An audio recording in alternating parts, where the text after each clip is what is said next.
bringing on a student intern is going to be more than just relieving your to-do list. The mission of a university is to educate and to transform. It's not to just like get a whole bunch of deliverables from them. So to be invested in who they are as a person and as well as what they're actually creating for you. If you're gonna hire a student, make it an impactful role. And again, not just for busy work, but to be invested in a holistic approach. And I think everyone's gonna benefit if you can approach it that way.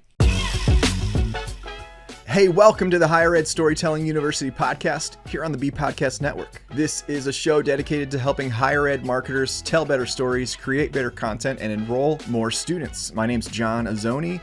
I'm the founder at Unveiled, and we're a video production company working specifically with college marketing teams to make it easy for them to scale up and even automate their student and alumni success stories through our subscription approach. And you can learn more about that at unveiled.tv. And that's UNVEILD.tv. If you're listening to this podcast for the first time, go ahead and subscribe. We'd love to have you. And if you're wanting your college and university's content to resonate on a deeper emotional level with prospective students, with alumni, with parents, whatever, I want you to subscribe to my free newsletter. Every week I send out tips and insights on creating more emotionally resonant content, including examples and best practices from other institutions, articles and blog posts, that week's podcast episode, and much more. So head over to unveiled.tv/newsletter and sign up. All right, let's get on with the show.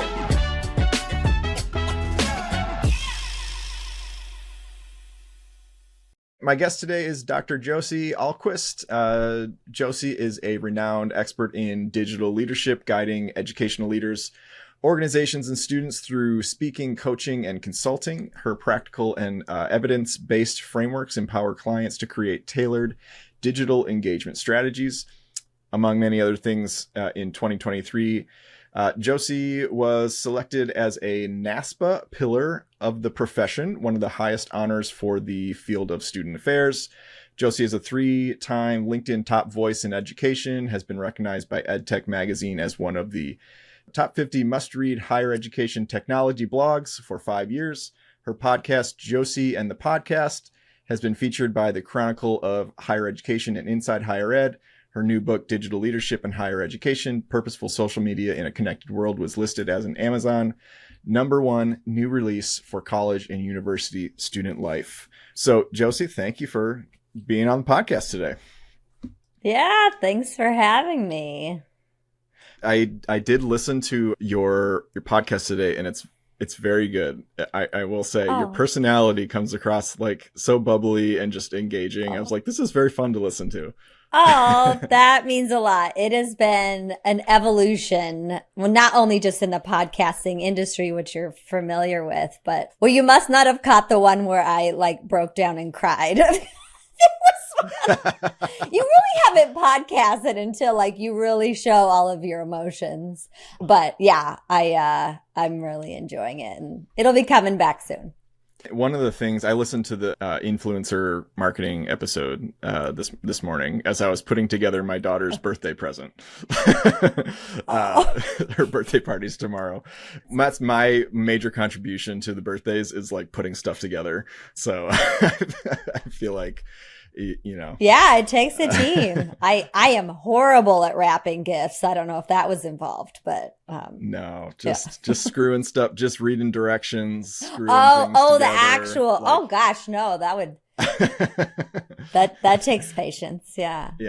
Before we get more into the topic here, tell us something that people would be surprised to know about you.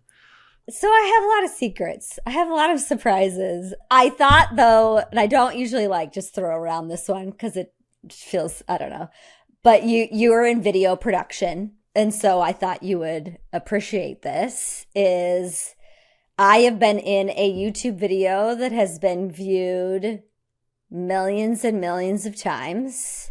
I shot it the day after I defended my dissertation in 2015.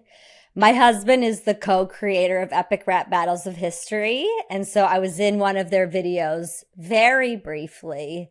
And so, yeah, that's my fun fact. Epic Rap Battles of History. I'm going to look this up right now. What is that?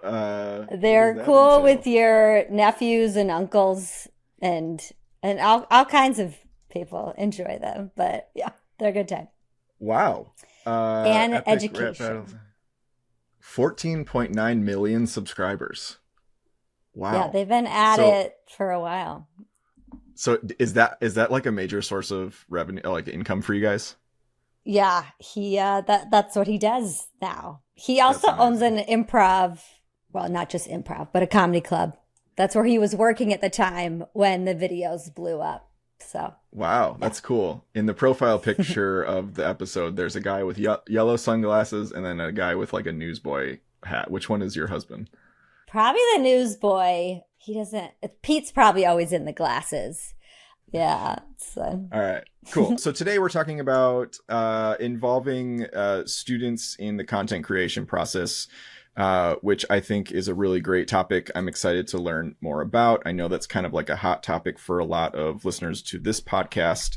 So introduce yourself and tell us a little bit about your background, and then we'll kind of cruise into that stuff. absolutely. So, as you kind of shared in my intro, I come from the world originally of student affairs. I fell in love with college the second I stepped foot onto college and found out I could do it as a job. And around that time is when social media started to arrive on our campuses with MySpace and the Facebook and YouTube. And it was always a student that would come running into my office to say, Josie, have you heard of this? Or like, are you on this? And that still happens today, right? But probably like even more platforms, or it's like a meme or a YouTube video. And while I didn't start out in marketing, it was my own natural, just curiosity about social media that lent itself as I progressed in my career to always look to integrate it. So I was in student activities and we were putting on over 3 events a week. So we were marketing any way possible. And so I just knew immediately like, well, we're going to use Facebook. But I didn't know at the time that like, I won't say the institution, they like put a moratorium, like no Facebook accounts on campus. And I just did it anyway. And so my joke is like, I almost got fired over Facebook, not because like I posted like a wild and crazy post, but what was also so unnerving to my leadership was I immediately gave the keys over to students because we were trying to connect with students. And it wasn't just like giving them the passwords. Like I trained them just like I would any other student that would do other things. For example, the student union, and created really kind of specific positions that became very sought after, because when you see like a marketing manager role, then all these comm majors come out of nowhere, or like graphic design or street team. And so again, this was like over 10 years ago when I was based on a campus. So fast forward today, I continue to just be completely fascinated. I don't work with students in like a day in, day out capacity. It's something I extremely miss and why I've done some recent work within that. But I also know very firsthand, like working with students also isn't perfect. So Oh, I it's wouldn't be not? surprised if if listeners are like, yeah, I've tried this, Josie. And so we can talk through that too. Yeah. Well, that's really cool. Okay, so getting back to the student content creator, why is this kind of an important topic to you? I know you told me kind of how you got into it. Why has this become an important topic to you? And I know you do a lot of teaching and stuff around this as well. Oh gosh, I feel like this one's got layers because specifically related to social media and technology, honestly, it's almost always a reverse mentorship or influencer role. Like we're probably not going to be the ones to discover like what's trending or what tools are being used. I even joke when I get up, in front of even presidents, I'm like, do any of you have like 7th graders in your house? I was like, I want to talk to them because they will know not only trends that I will probably not be able to pull off with attire, but yeah, they are setting innovation. And so it's kind of reverse in some other ways that like we need to respond to and at least know about. The other piece is, and this was from my own story, is college was such a pivotal developmental time for me that I feel like, again, it was just so very impactful that I can see myself and or I know even like developmentally what the students are going through, like in their minds, bodies, hearts, spirits. And so, especially when I worked with college students a lot, I could kind of almost like move them through these moments and transitions along with teaching them specific skill sets. And that's what I love to do. It wasn't just, like teaching them a course or like I could meet them where they were. And because they were so excited, for example, like putting on events or like running marketing and doing graphic design, we could find that intersection. And now, like I have some students that have graduated. I don't know how many years it's been, but it's been a long time that they are much further in their careers and I can just see their path. Like that is so, honestly, that's the thing I miss that I don't have, more of those students now since I'm, again, not at a campus, but they're working at places like TikTok and Hulu and working for Beyonce and doing marketing like that. All of these positions, that's what I think I really want people to take away from is that these need to be developmental moments. These can be real skill sets that your students can go into. And they're not all going to, but also to teach them how they can be transferable, because that's the warm and fuzzy stuff that sometimes you may not get as often, that I think can be such a benefit in marketing and social media that we may not give as much credit to. We might only focus on, well, I need these deliverables from them, that you're actually part of maybe a bigger process in their life. And again, I just feel like that can be so transformative. I love the idea that like the new career path. It's like, back when I was growing up, like I wanted to be a school bus driver. There's a home video of me and my sister and my dad interviewing us both about what we wanted to do. And I got really excited about being a school bus driver. And I ran and asked my mom if she would ride on my school bus when I was a school bus driver. That's amazing. But, doctor, firefighter, those kind of things. But now it's like, this is a legitimate career path, content creation and I see this in my kids. My oldest, especially Ellie, she's 8, she's super into fashion. She's very good at it. Like she'll come downstairs. I'm like, you thought of that outfit? Like that is amazing.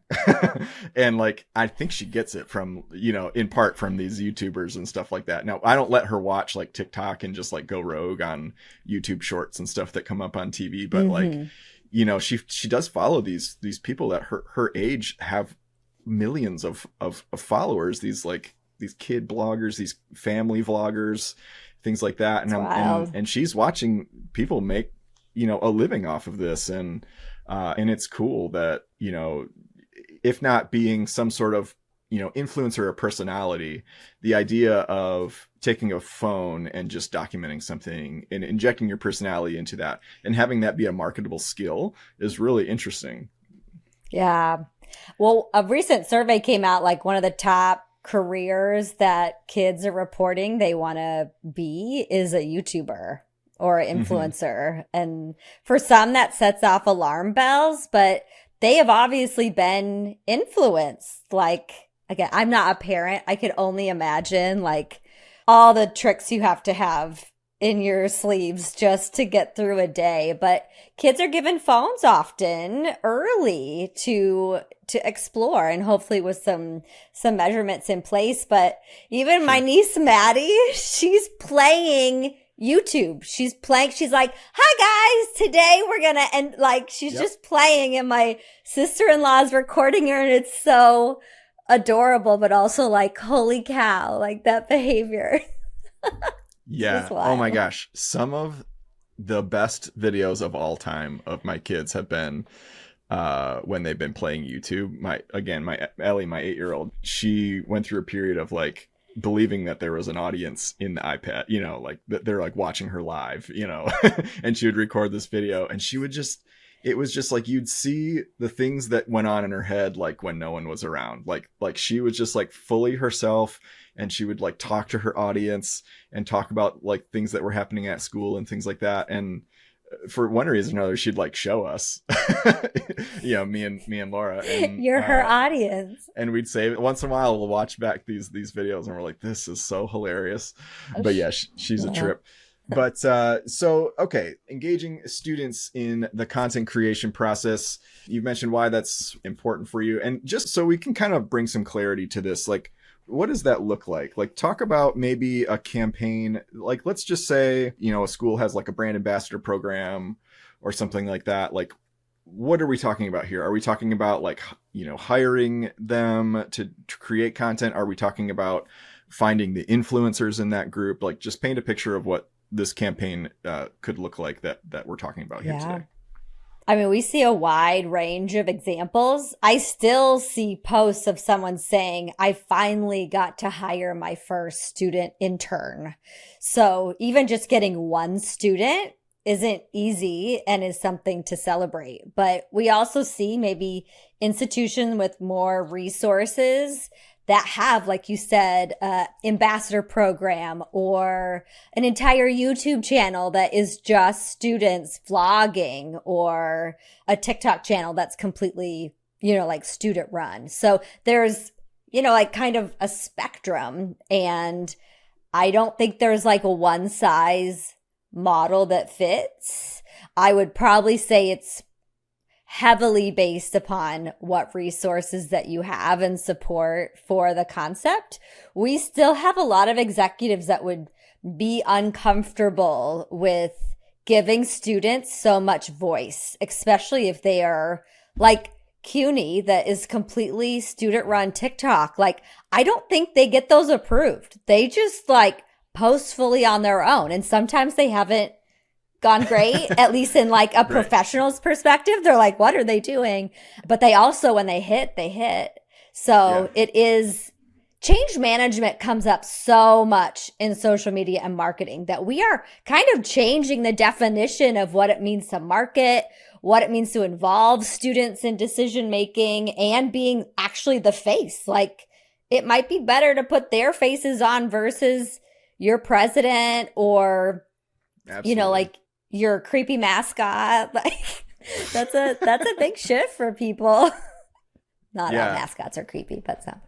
No, of course not. But that's a thing. I feel like it's an epidemic with video production where, so many clients that I've worked with, I mean, so much of it has been outside of higher ed, but they feel like it couldn't possibly be a video if they didn't have their CEO in it or their president or something like that, when it's like they pay no attention to like what their audience actually cares about. It's just kind of like, it really becomes clear that the measurable for the marketing team is appeasing the president or appeasing the stroking the ego, like, cause it's like, if he or she is not in it, then, well, what does that say about, how this place is being run and stuff like that. And so that's why I'm always beating that drum of like, pick people to be in the video or be in your marketing that are actually going to make a difference with, your audience. And it might not be your college president. But some are like their personality. They're just like coming off the screen, and it really depends. And every student, even if they have an interest in it, they may not be quite ready to be on screen yet. Like, again, that might be it's like skill sets that they need for you to get the kind of content that you need. So there's so much educating and coaching up that we have to do, to executives and more. So, yeah.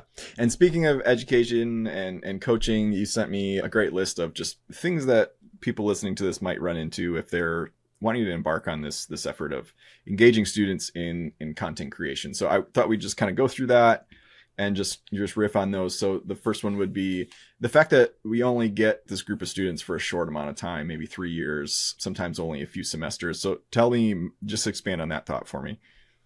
Well, yeah, I mean, this is both the blessing and the curse of a higher ed and working with students, is that our ultimate goal is to get them out of here, right?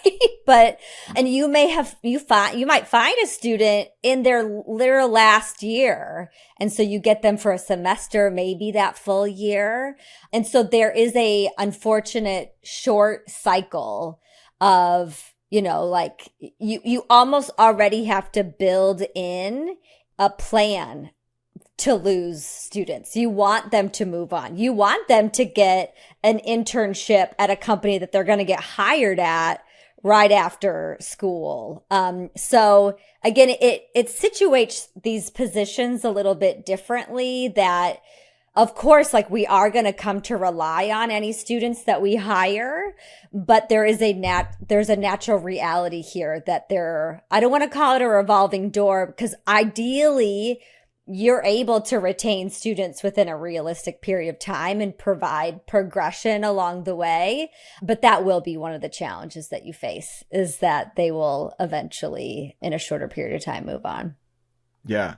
And you mentioned students that you'd hire. And I'm curious because I've talked to many marketing directors that some have done a stipend, for content creation. Some have had success getting them to do it for free. What are some of the dynamics in play? Like maybe talk to the person that's like, oh, we don't have like a position open for this, but like how might they be able to start engaging students today on a free basis? Are there incentives that they can put into place or what? So I find you get what you pay for. And so if a student doesn't have a necessary, like expectation, if you're just, for example, trying to naturally get user generated content, know that again, like you're going to be up against a few more challenges versus if you might have something more formally in place. The first thing, if you haven't looked into federal work study, that your institution has funds that there already might be earmarked funds for your department or division that wouldn't necessarily come out of like your marketing budget. And students are already like wanting those and applying for those. There's also some other position types, sometimes based upon institutions, that they almost like a scholarship that they earmark for student worker positions. So again, like explore all options, not to think like, oh, this automatically has to come from an operating dollar. The next would be to look into creating an internship with your career service office that, again, at least you can formally set it up so then they could get some kind of credit and benefit. The last one would be to try to work with a faculty member within a course. So it could be project based, but ideally that you're paying these students, especially if it's like, like a legitimate position, you're paying them minimum wage. And I realize with some states that, that's increasing as it should. I do know there's some ambassador and influencer programs out there that are set up more like student involvement and leadership positions. But I would also say those probably have some street cred already. Like students know they're really cool things to be so they have a reputation built up already. So just know if you're starting something really brand new that you might need some time to build that up. Yeah, I've definitely heard, some folks talk about, working with the existing marketing and communications department and like building a class around it, or building, like a, what do you call that? Like an independent study sort of program around content creation and things like that. Have you seen, like, where do you find, because you mentioned in our pre-call, you mentioned like club presidents and these people that might have like a greater commitment than just going to someone, walking up to a random student walking across campus and say, hey, do you want to create content for us? What are some of those, like, where people can kind of look for some of those people that might have a more consistent presence, in their... Oh, like for recruitment's sake. Yeah. I think some of the most successful marketing directors I've talked to that hire students, they hardly have to promote their positions. If anything, they are doing their own social listening and finding students who are already posting content on TikTok or, like Instagram. They might be in other positions as well. That also is just nice for their own natural influence to be involved. I wish college athletes wouldn't be so busy and traveling all the time. I was one. I think that's why I'm always like, don't forget about athletes, but because they also could bring in a lot of their own, because they get so much training on branding, name, image, and likeness now, especially. But so, yeah, I would say do your own research first. I'm sure you'll get people to apply for the position if you, are posting it through the student job board. But with knowing some of these are really specialized skills, you may want to already see what fish are already swimming in those platforms that you would want to feature. Yeah, definitely. See who has already got a knack for it and maybe already be in a rhythm. I've seen some really cool like student generated stuff on in what I think is cool is like it's kind of a sidebar from their actual brand, and they're using the college as sort of a platform or just like a topic or something like that. I saw a fashion blogger, I think it was for a college in Canada maybe, several months ago, and she did this whole day in the life of like her first day on campus. I don't know if she was a freshman or it was just like one of the years she was a sophomore or junior or something like that, but like kind of her first day like here, and she went to all her classes and she's recording and her doing selfie videos and kind of doing little narrative like testimonial, you know, dialogue in between and stuff like that. And it was like 12 minutes long, really interesting. And I watched that and I'm like, not only is this cool from like anyone could watch this and be like, okay, this is what it's like to go to this school, but the amount of like TikTok videos that you could cut out of that, of like, you know, that's always where my brain goes to, is like, how could you repurpose that? Absolutely. Yeah. And it just like one video, just have one student just say, hey, take your phone and just document your day, give us the footage. And it could be as simple as that.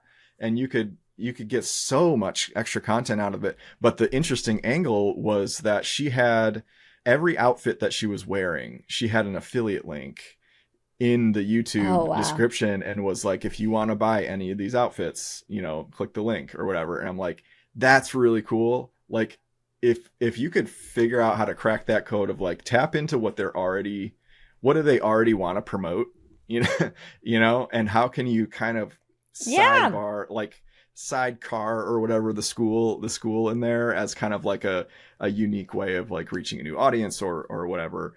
And then I saw one this morning or yesterday that was like I want to say she was like a beauty blogger or something like that. And somehow she just talked about, she did this vlog of her talking into camera as like a day in the life of her in college or whatever. And she connected it to some beauty things that she was doing. And I just thought that was a really cool angle, you know? I mean, I think related to including students or, you know, even alumni into our content or their own content kind of goes back to that episode you listened to on influencer marketing. Like, I buy stuff from TikTok Shop now. Like adults, we do this. We find stuff on Instagram and then we're buying the Nike shoes or going to that concert. Mm-hmm. And college students do that too. And it works even better when it's like a peer, like someone you relate with or that like looks like you or you identify with in an authentic way. And, you know, maybe it's not the sell of like, you're going to click to buy to go here, like just with this one video. Right. But there's a million things we're trying to get students or alumni to do, whether if it's giving or to go to this event, that sometimes the word influencer gets such a bad rap because some don't use that influence well. But again, that's where working with a student and training and teaching them and having strategy behind it, I think that's a big gap that I think we could tap even further into in higher ed. Yeah, absolutely. Quick break here to tell you about how you can scale up your student and alumni success stories without taking on a bunch of extra work to manage with our video storytelling subscriptions. Look, making even one video takes a lot of legwork. There's lots of steps to go through to hire a video vendor, herd all the cats, and then you usually get one video out of that. But what if you could do a similar amount of work, but this time get a year's worth of storytelling content that you can use across the board to highlight your various programs, where pretty much all you had to do was find the stories and hand them off, and even that will help you with. Well, at Unveiled, our aim is to take the friction out of telling great stories. So whether you're a big school or a small liberal arts college, you can tell compelling stories all year round and fill your content calendar with video content. And we can get this done for you virtually anywhere in the world, certainly anywhere in the US. The way it works is we're going to batch shoot a year's worth of content and then every month drip out to you one new student or alumni story. along with a whole package of additional video content. So you'll get the full length story, which is usually 2 to 3 minutes. You'll get a 30-second and a 15-second cut down of that story to use in various shorter contexts. And then you'll get 8 topical videos. And those topical videos are like, while we have this student sitting here on camera, let's ask them whatever we want. We'll work with your school to come up with a list of questions that touch on those things that you like to promote. So maybe it's scholarships or career development opportunities or on-campus housing or whatever it is. So that's the package of videos. You'll get that package every month, every single month. And not only can you take those polished videos that we deliver to you and crop them vertically and, make great TikToks and Reels content, but you get to keep all the raw B-roll and interview footage that we shoot.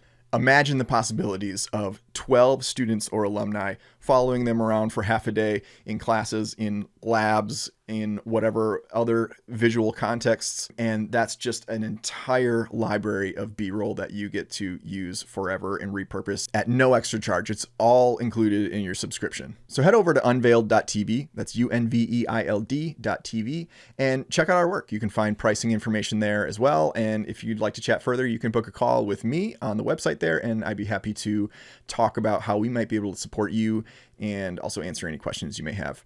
Okay, back to the show.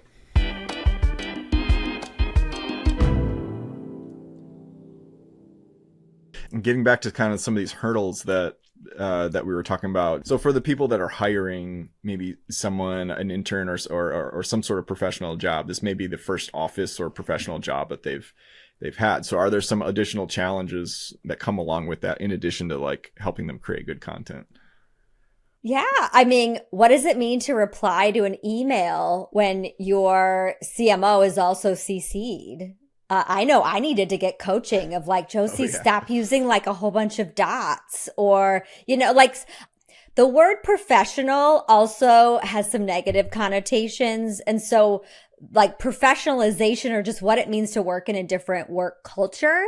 Again, those are skill sets we're trying to set them up for whatever they're going to next. So it's not even just like all about attire, but like some of it's technology, some of it's, you have to give a lot more coaching, maybe about timeliness or responding to communications. And again, that might be a sticker shock for somebody that's used to working with someone who has had a job before. Not to say that all students haven't had a job before, but like this might be their first quote unquote office-y kind of job. Office. And so, yeah. I remember my first job, I still cringe at some of the dumb like blunders that I made, just not understanding the culture. I worked for a big nonprofit and I came in there as like, I was just very like into like social justice. And I was like, okay, I'm going to use this as an opportunity to like get this organization to care about this other thing too.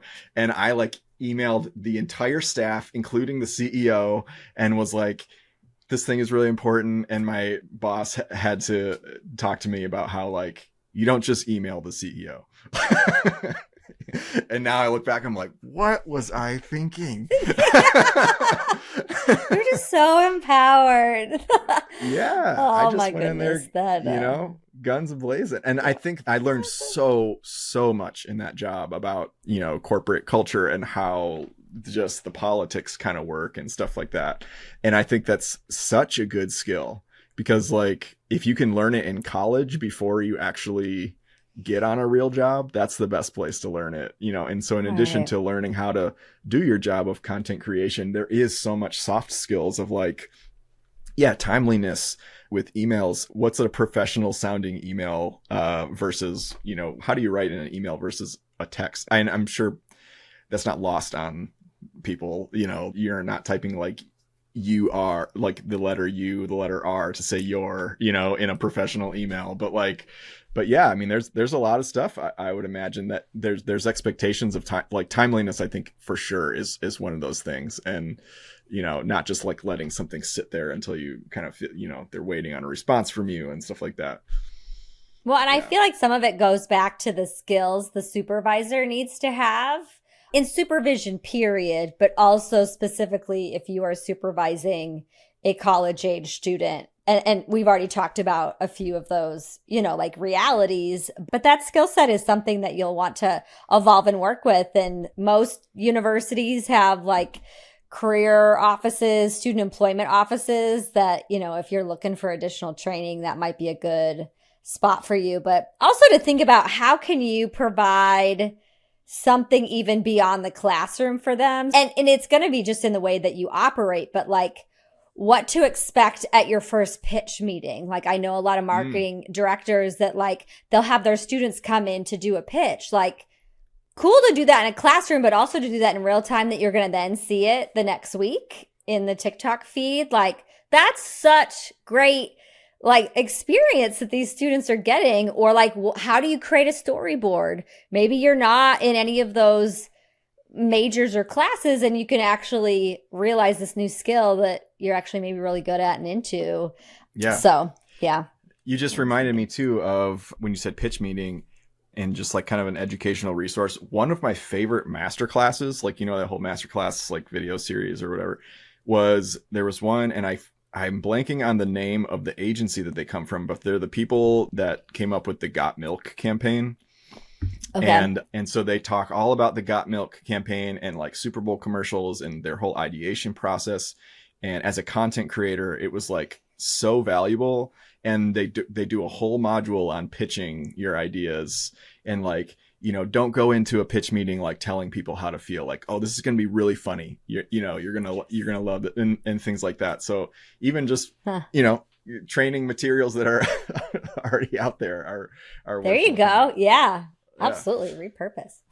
So cool. So, then there's this issue of, varying skill levels with content creation. How do you suggest schools work with students that may have different video knowledges? Are you training them on the same video editing platforms, or like, how do you even the playing field a little bit?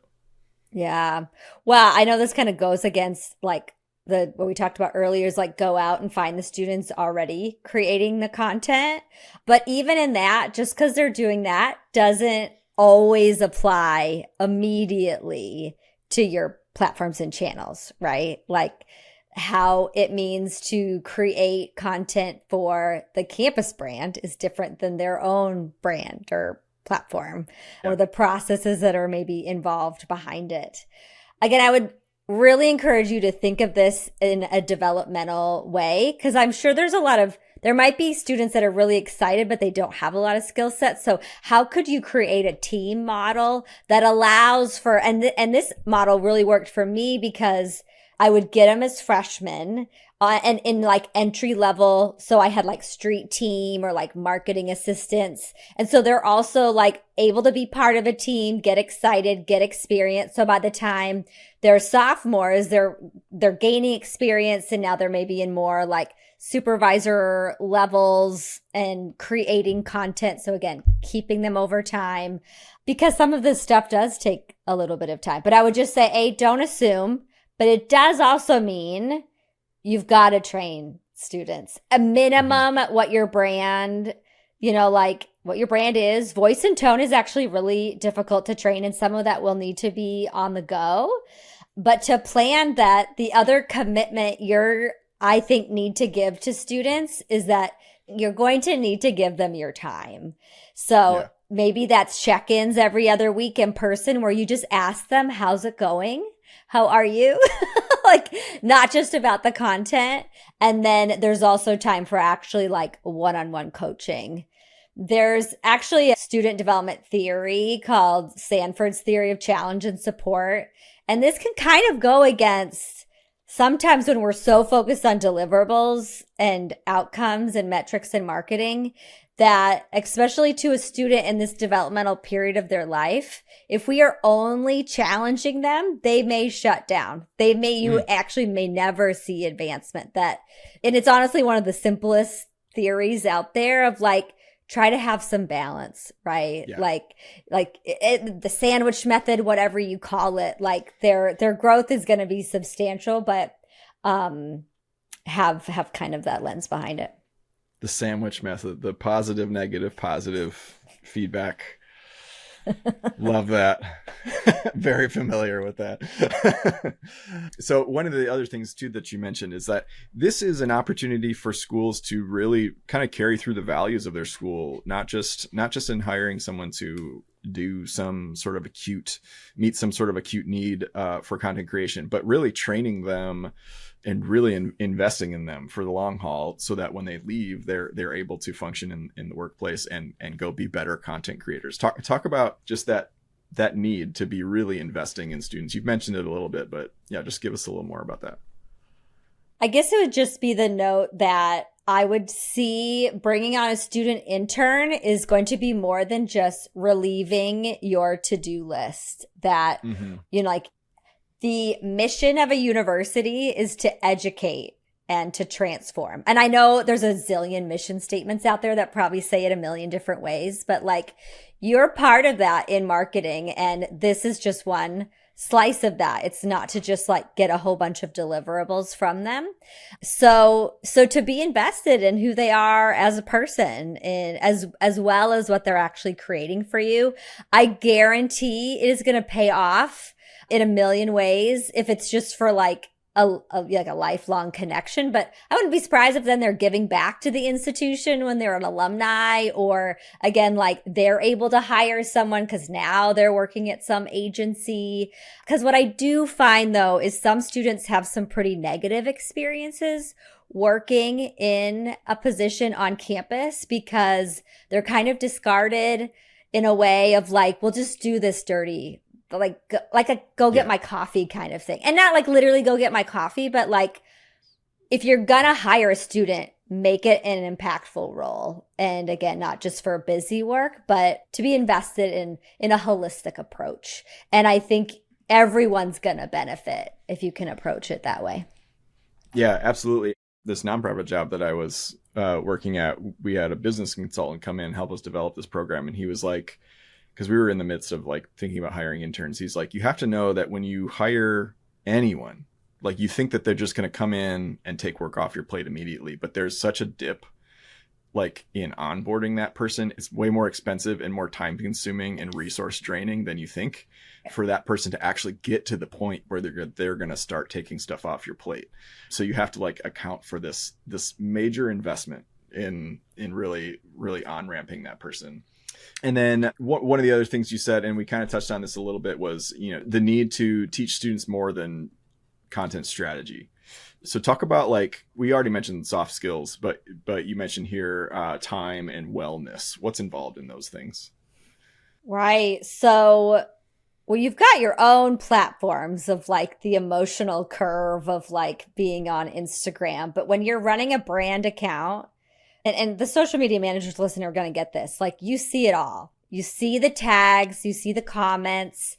If a student also is on your Instagram account and seeing that same thing, like you need to develop some trust and discussion points of, like the content that we see might trigger us, or the amount of work might impact our mental health, and or just being a student is going to be quite the journey, right? And to prioritize that you're checking in on the student if they are taking care of themselves. Maslow's hierarchy of needs, if your student doesn't have their most basic needs met, that's probably a reason why they're not performing for you. So again, that kind of goes back to the holistic piece. But listen, I come from a family of content creators. I have seen firsthand what impact it has on your wellness to be creating content and having changes in platforms. And I mean, that's why we see so many YouTubers quit, or like TikTokers go quiet. And I do think going back to these roles might be the first that these students are having in a professional role, that you are also kind of giving them the behind the scenes tools to be equipped, whether if that's administratively, but also holistically, emotional wellness, spiritual wellness. And that might mean that you're sharing, well, this is what I do. From, I really try not to check email after this period of time, or I do these types of turning off notifications, or again, just being able to talk through with someone when a comment comes at a piece of content that a student worked so very hard on. Yeah. So those are a little bit of the soft skills, but specifically what doesn't get talked about a lot is the emotional toll that social media can give to those that are managing it. And especially if you've got a student that's so excited to make this into a career, they're going to have to start to navigate that right away. And so I would definitely prioritize that type of coaching. That emotional intelligence thing is huge, especially when you get that negative comment. It only takes one negative comment to ruin your day. I am the worst at that. If I get like a negative comment or just someone responds weird to an email that I think is, they're being snarky or whatever, I cannot stop thinking about it all day. Oh, and sure. I like throw every psychological tool at it that I can to just, okay, we're just going to let that thought sit there. We're not going to bring it down and fight with it and think about what I could say or what I wish I'd said or whatever. Like, we're just going to let it float there. And then I'm just like, it's subconsciously, I'm just still thinking about it. I'm like mowing the lawn and I'm like, man, I can't believe they said that. Jerk. Well, and related to a brand, and this may not ever fall onto a student's shoulders, but in crisis, in conflict, what are your brand standards and guidelines on replying to comments, or what are policies they need to know about? It's almost like critical thinking for social media management. It's not just about creating content. It's about some advanced decision making and considerations. Cool. Yeah, it definitely. Well, we're wrapping up here, and I just, super thank you for coming on. This has been a really good conversation. I did want to touch on a couple other things. We didn't really get too much into your like doctoral journey or anything like that, but you have a dissertation on college students' use of social media, developing digital student leader. Is there some place where people can dig into that more? It is on the internet. It's on a platform called ProQuest. I'm going to be honest, I don't recommend reading it. It's 500 pages. Dissertations are like, it's a lot. I'll send you a couple links for like some shorter journal articles. You could always read the last chapter too, but it was a mixed methodology research project of college students and how they were really using social media in 2015. So it's super outdated already. At least run it through ChatGPT, or that's how I read. Like most like studies, like really academic studies, I'm like, all right, let's just skip to the conclusion here. That is smart. Yeah. Please help me understand this. Yeah. Narrow this down. Make this a one-pager for me. So, and then you got a book out. It's called Digital Leadership in Higher Education, Purposeful Social Media. Tell us a little bit about that book. How'd that come about? Where can people get it?